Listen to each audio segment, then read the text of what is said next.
Velkommen ind for studiet til tirsdagens betting show. Vi skal runde 6 af tirsdagens Champions League kampe i løbet af de kommende minutter, og så skal vi også lige have lidt natbold med fra Sydamerika. Men inden vi starter rundturen, så lad os lige se nærmere på den der monsterkupon, jeg havde i søndagens udsendelse. Odds 226 på Wolverhampton mod Manchester City, og jeg er jo egentlig klar over, hvor tæt vi var på at ramme odds 226. Det er du garanteret, hvis du var med på kuponen. Vi kunne tåle 3 skudforsøg af Wolves. Check, de fik 3. Vi skulle have begge hold til at score. Check, den gik også hjem. Så måtte Wolves højst have 1 skud inden for rammen. De fik 2. De skulle have 0 hjørnespark. De fik 1. Så tæt på odds 226. Det havde dalet ned med været fedt at ramme. I øvrigt, en lækker lige ved næsten søndag. Der måtte højst være 9 hjørnespark i Farum, Nordsjælland mod Silkeborg. Der var 10 selvfølgelig. Og der måtte højst være 2 gule kort. Der var 3. Det er lækkert med de dage, er det ikke også? Dem elsker vi alle sammen. Men lad os se nærmere på nogle Champions League-kampe, og mit bud på, hvordan det kommer til at spænde af. Og der bliver ikke meget et kryds 2-spil. Jeg foretrækker at gøre det lidt anderledes. Et kryds 2-spil, det kan du hente andre steder. Her får du et alternativt bud på, hvordan vi kan sammensætte nogle fede odds. Så vi starter med at prøve at gøre det i Arsenal-Shakhtar, hvor jeg er forholdsvis sikker på, at Arsenal de tager den her hjemmekamp, at de sætter sig igennem, besejrer Shakhtar, som ikke har været voldsomt bevendt indtil nu.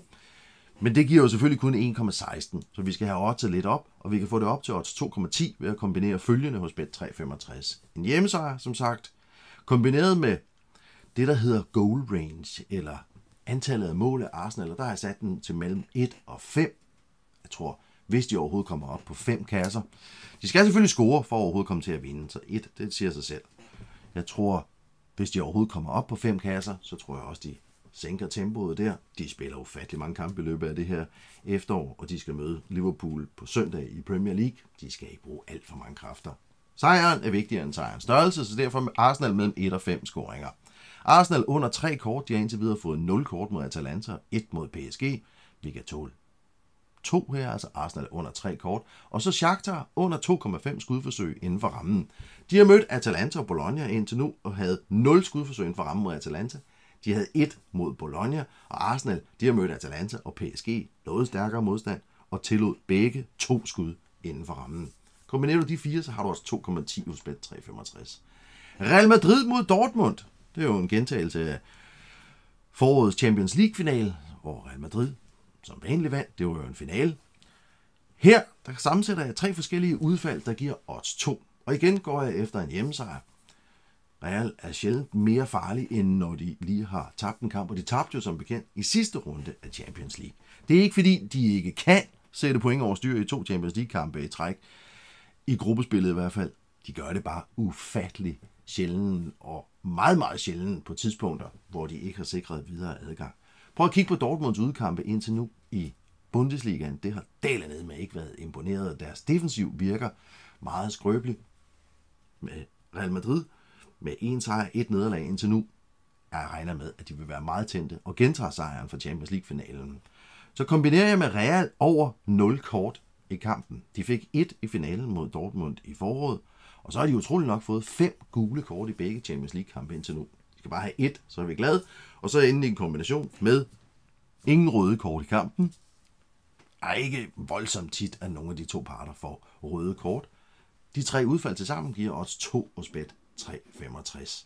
Så skal vi til Paris, hvor PSV Eindhoven er på besøg hos PSG, og vi skal kigge nærmere på hjørnesparkspillet, fordi under 9 hjørnespark, altså så kan man tåle 8 hjørnespark, under 9 hjørnespark, det kan spilles til odds 2,75. Under 8 hjørnespark, det kan spilles til odds 4,33, og under 7 hjørnespark, det kan spilles til odds 7. Ja, men det er så også voldsomt satset, siger du så. Ja, det er muligt, men de 2 parter har spillet til sammen 4 kampe endnu i den her sæson i Champions League. I de 4 kampe var der 6, 6, 6 og 4 hjørnespark. De har altså spillet til sammen 4 kampe. Der har ikke været over 6 hjørnespark i nogle af de 4 kampe indtil nu. Og under 7 hjørnespark, det giver odds 7. Det skulle da være at prøve af, synes du ikke? Om ikke han bare får en lille flad 20'er.